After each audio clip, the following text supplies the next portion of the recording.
धीरे निर्माण झाले की ज्यांना हे जवळपास 1 घंट्यापासून आपण ऐकत आहात। 1 घंट्यापेक्षा जास्त कालावधी झाला, परंतु त्यांनी आपल्या साहेबांविषयी मनोगत व्यक्त करताना, आपलं भावना व्यक्त करताना ज्याप्रमाणे ते व्यक्त झाले, कवितेच्या माध्यमातून, अलग प्रकारच्या उदाहरणाच्या माध्यमातून त्यांनी जे स्वतःला व्यक्त केलं, साहेबांना जे तुमच्यासमोर प्रस्तुत केलं, त्यातून त्यांचे जे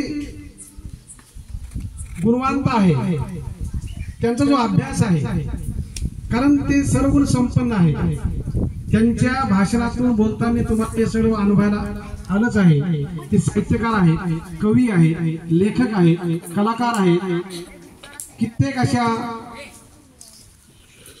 कार्यक्रमामधून त्यांचे कलागुण व्यक्त होत असतात।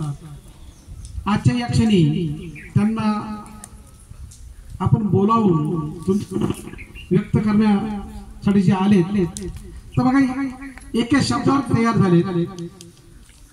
मॉडेल कॉलेजमध्ये उपप्राचार्य आणि प्राध्यापक म्हणून ते काम करत आहे।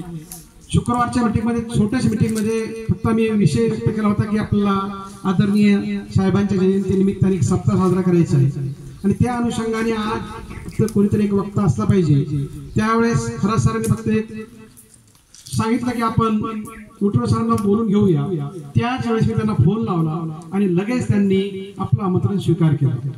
खूप खूप धन्यवाद विठोरे सर, तुम्ही छान असं साहेबांविषयी आणि सर्व समस्या असं माझ्या वर्णन केलं आहे।